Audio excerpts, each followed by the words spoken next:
So why don't you go ahead and fill me in on the client that we talked about last time? Okay, so this is a little girl that she had just turned 2 back in March. We've only been with her for a couple months. Okay. And the difficulties that have come up, its biggest is reinforcement. Reinforcement has been very, very challenging.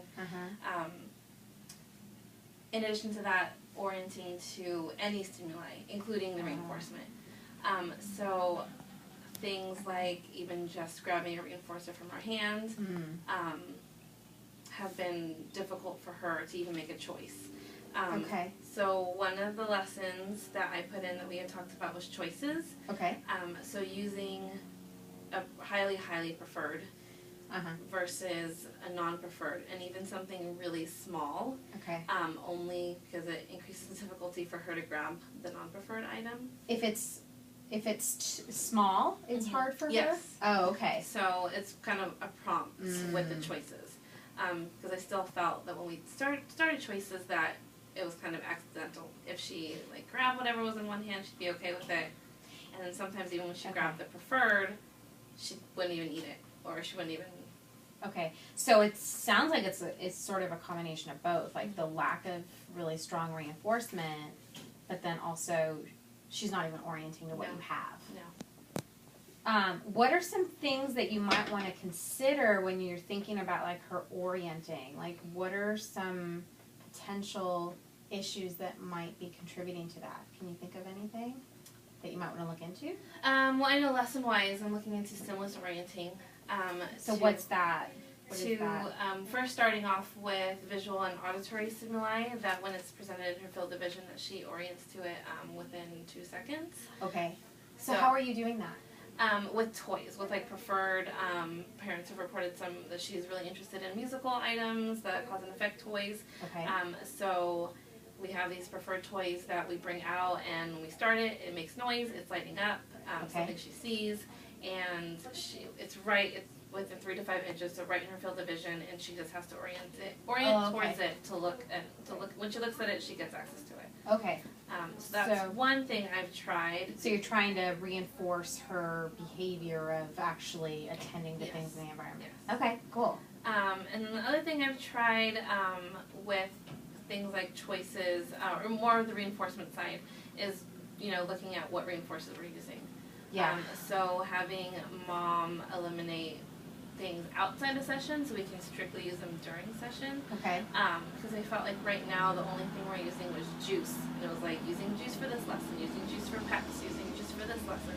And then of course satiation comes in by the second half of the session. She doesn't want juice anymore. Got it.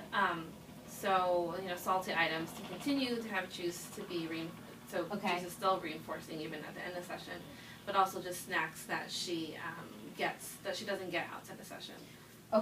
Also, mom was feeding her like a full breakfast before we got there.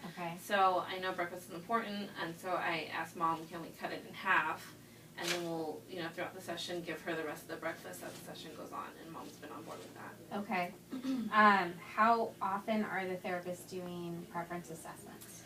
I told them before every lesson. But in addition to that, I have them spending some time doing a reinforcement hierarchy.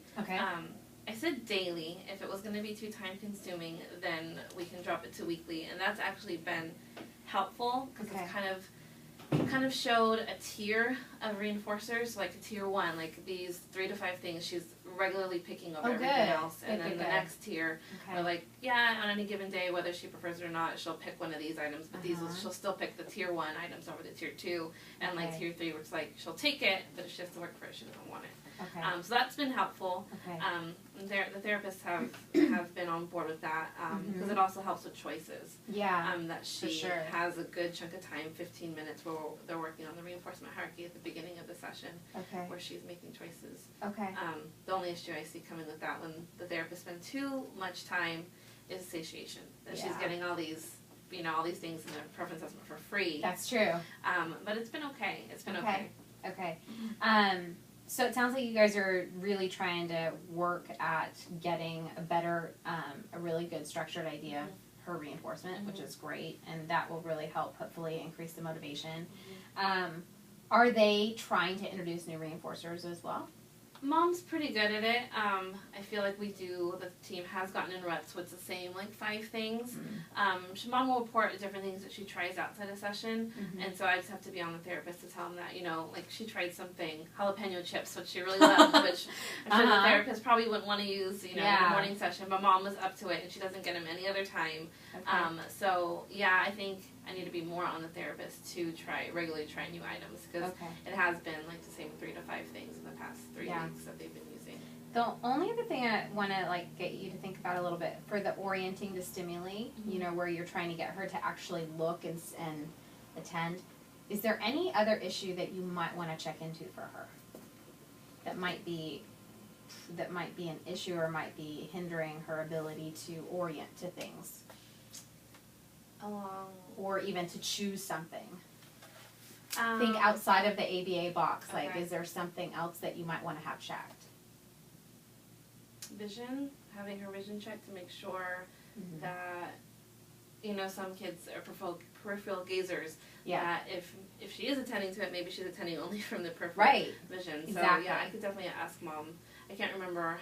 Mom may have reported her last vision screening, but I can double check and see what that looked like. Yeah. Because that could be an issue as well. Absolutely. That could be contributing to her orienting. And then if there are some issues with her vision, what might be some things that you guys can do to the stimuli or to those choices that you're offering to make them more...